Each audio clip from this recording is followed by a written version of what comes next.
حضرت ابو بکر صدیق رضی اللہ عنہ کے بارے میں نبی اکرم صلی اللہ علیہ وآلہ وسلم فرمایا کرتے تھے، میں نے جسے بھی اسلام کی دعوت دی اس نے کچھ نہ کچھ سوچ و بچار اور کس قدر وقفے کے بعد اسلام قبول کیا، سوائے ابو بکر کے، وہ بغیر ہچکچاہٹ کے فوراً مسلمان ہو گئے۔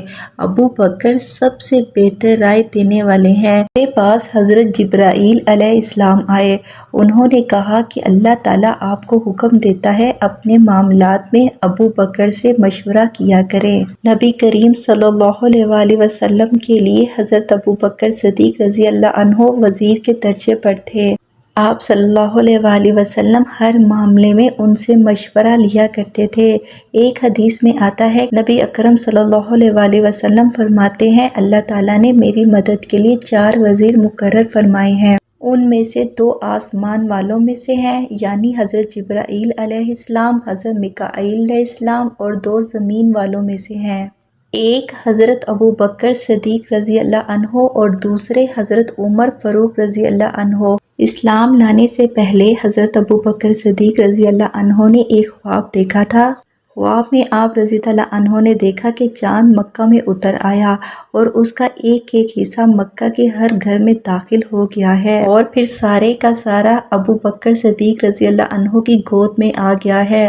آپ نے یہ خواب ایک عیسائی عالم کو سنایا، اس نے اس خواب کی یہ تعبیر بیان کی کہ تم اپنے پیغمبر کی پیروی کرو گے جس کا دنیا انتظار کر رہی ہے اور جس کے ظہور کا وقت قریب آ گیا ہے، اور یہ کہ پیروکار میں سے سب سے زیادہ خوش قسمت انسان ہوگے۔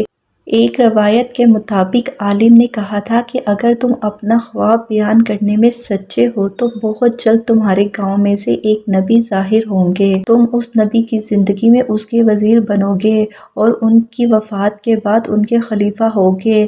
کچھ عرصے کے بعد حضرت ابو بکر صدیق رضی اللہ عنہ کو یمن جانے کا اتفاق ہوا۔ یمن میں ایک بوڑھے عالم کے گھر ٹھہرے، اس نے آسمانی کتابیں پڑھ رکھی تھیں۔ ابو بکر صدیق رضی اللہ عنہ کو دیکھ کر اس نے کہا، میرا خیال ہے تم حرم کے رہنے والے ہو، اور میرا خیال ہے کہ تم قریشی اور تیمی خاندان سے ہو۔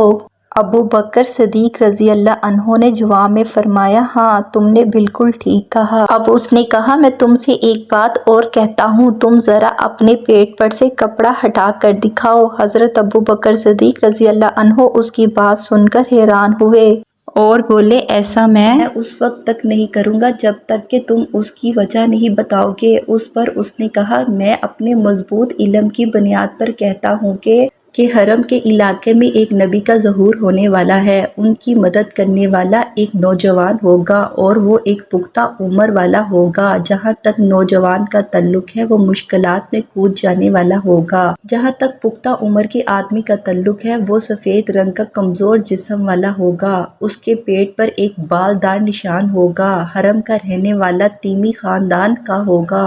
اور اب یہ ضروری نہیں کہ تم مجھے اپنا پیٹ دکھاؤ کیونکہ باقی سب علامتیں تم میں موجود ہیں۔ اس کی اس بات پر حضرت ابو بکر صدیق رضی اللہ عنہ نے اپنے پیٹ پر سے کپڑا ہٹا دیا، وہاں ان کی ناف کے اوپر سیاہ اور سفید بالوں والا نشان موجود تھا۔ تب وہ پکار اٹھا، پروردگار کعبہ کی قسم تم وہی ہو